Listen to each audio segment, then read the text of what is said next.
자유한국당을 비롯한 야당은 6.13 지방선거 참패 충격을 수습하기 위해서 분주하게 움직이고 있습니다. 이번 주부터는 후반기 국회 원구성 협상도 시작할 예정입니다. 하지만 해묵은 계파 갈등까지 불거지는 등 갈 길이 멀다는 지적이 나오고 있습니다. 차재원 부산 가톨릭대 초빙 교수와 한 걸음 더 들어가겠습니다. 안녕하십니까? 안녕하세요. 네, 교수님. 자유한국당 얘기부터 해보죠. 어제 지방선거 이후 처음으로 원내 대책회의가 열렸고요. 오늘은 비상대책위원회 준비위원회가 첫 회의를 갖습니다.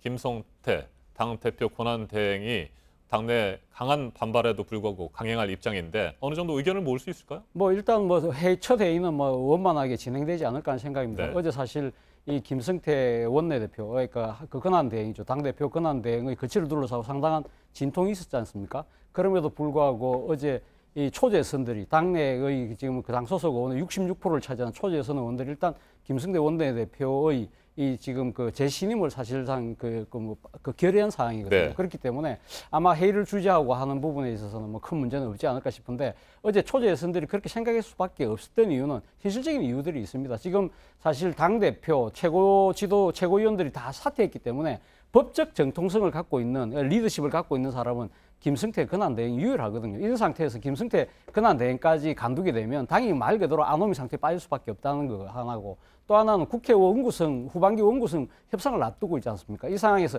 원내대표를 물러나게 할 수 없다. 그런 이유 때문에 이 김성태 권한대행에 대해서 정식 재신임을 했지만, 그러나 또 분명히 또 전제를 달았어요. 이 비대위 준비까지는 하는 건 네. 우리가 봐줄 수 있지만, 비대위를 구성하는 데 있어서 원내대표가 그동안 당연직으로 들어갔는데 이건 안 된다. 그렇기 때문에 사실 앞으로 그 김성태 권한대행이 정치적으로 상당히 역할을 해나가기에는 상당히 제한이 될 수밖에 없는 상황인 것 같습니다. 네, 비대위가 구성이 되고 나면 김성태 원내대표의 권한은 어떻게 되는 겁니까? 그러니까 일단 지금 초재선들은 그 김성태 권한대행에 대해서 비대위는 들어가지 말고 당신은 국회일만 하라는 거 아니겠습니까? 네. 그렇기 때문에 그러나 김성태 지금 권한대행은 아마 본인 생각은 비대위에 자신이 당연직으로 들어가서 상당한 영향력을 행사하면서 자신의 의도대로 좀 끌고 가겠다는 생각이 좀 있는 것 같아요. 자신이 지금 지난번에 중앙당 해체를 통해서 원내 중심의 정당을 표방하지 않았습니까? 이 부분을 어떤 식으로 관철하려고 상당히 정치적인 입김, 발언력을 행사하려고 할 거지만 여기에 대해서 다른 계파들 그리고 특히 초재선 의원들이 강력하게 반발하고 있기 때문에 상당히 정치적 운신이 제한될 수밖에 없지 않을까 하는 생각이 듭니다. 자, 그리고 앞서 전해드렸습니다만 안상수 의원이 비대위 준비위원장을 맡은 것에 대해서도 부적절하다는 논란이 있는데 이건 어떻게 보십니까? 그렇죠. 한국당의 재건 운동이라는 단체, 원외 이 당협위원장들 중심으로 구성되어 있습니다만 이분들이 그저께 명단을 발표했죠. 16명의 정풍 대상자를 발표했는데 그 유형별로 보면 예를 들면 정계 은퇴, 그리고 차기 총선 불출마, 그리고 출당 이 세 가지인데 가장 큰 쇄신 대상이라고 할 수 있는 정계 은퇴 대상자에 지금 안상수 준비위원장이 들어가 있다는 겁니다. 네. 그렇다고 한다면 지금 혁신과 쇄신을 준비해야 되는 최고의 책임자가 어떻게 보면 가장 큰 쇄신의 대상이 되는 셈 아닙니까? 그렇기 때문에 오늘 첫 번째 준비위원회 열리겠지만 그러나 여기서 어떠한 결정들이 나올 때마다 상당히 당내의 반발이 심하지 않을까 하는 생각이 듭니다. 네, 안상수 의원은 다음 주 초까지 비대위원장 인선 작업을 마치겠다 이런 계획을 밝혔습니다. 그런데 인물난이 심각하다는 얘기도 나오고 있어요. 그렇죠. 당장 지금 비대위원장 후보에 물망에 올랐던 박관종 전 국회의장이 이런 말씀을 하셨어요.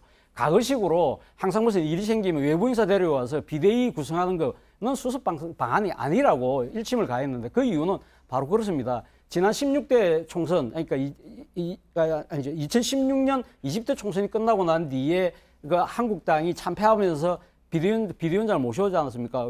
조희욱 비대위원장을 모셔왔고 탄핵 이후에는 임명진 목사를 또 비대위원장으로 모셔왔고 그리고 홍준표 체제에서는 또 유석춘 위원장을 모셔왔지만 그 세 분의 비상대책위원장이 아무것도 얻어낸 소득이 없다는 것이죠. 당내의 기득권이 너무 강했고 그리고 또 개파이백이 너무 강했다는 겁니다. 쉽게 말해서 바지 사장, 그러니까 시한부 바지 사장으로는 누구도 와도 어떤 혁신을 할 수 없다는 것이 명백해진 상황이기 때문에 아마 제 생각에는 자유한국당에서 모든 기득권을 내려놓고 상당한 정권을 주면서 그리고 또 상당한 기간을 보장하지 않고는 외부 인사들이 와서 비상대책위원장을 맡으려 하지 않을 것 같습니다. 그런데 과연 자유한국당에서 그 정도의 모든 기득권을 내려놓을 마음의 준비가 되어 있냐는 그 부분에서 봤을 때는 상당히 좀 고개가 갸웃거려지는 대목이라는 것이죠. 네, 친박계와 비박계 갈등은 여전히 그렇게 심각한 상황입니까? 그렇죠. 사실 뭐 어제 친박계 김진태 의원은 이 이야기를 했습니다. 뭐 친박계 없다고 이야기했죠. 네. 사실 뭐 박근혜 전 대통령이 출당당했고 그리고 또 이 또 친박계의 수장이라고 하신 서청원 의원이 또 자진해서 지금 탈당해서 나갔지 않습니까? 그럼에도 불구하고 사실 그 지금 여러 가지 이 김성태 권한 대행이 하려고 하는 혁신에 대해서 지금 과거 친박계라는 분들이 강하게 반발하고 있는 거거든요. 바로 이 부분 때문에 또 김성태 권한 대행을 포함한 복당파들, 바른당에 갔던 복당파들 입장에서는 또 따로 모임을 갖는 등 이런 식으로 지금 개파의 대립 양상이 지금 불거지고 있는 것이 네. 현실이거든요. 그런데 이것이 없다고 하는 것은 지금 눈 가리고 앙하자는 것이죠. 그런데 제가 생각했을 때는 그렇습니다. 그러니까 이 있는 현실을 외면하지 말고 사실 다 드러내놓고 그렇다고 한다면 우리가 어떤 방안을 찾을 것인가를 허심탄회하게 논의해야지 있는 개파의 양상을 없다고 지금 모든 걸 가리고 그걸 얼렁뚱땅 넘어가자는 식의 해법은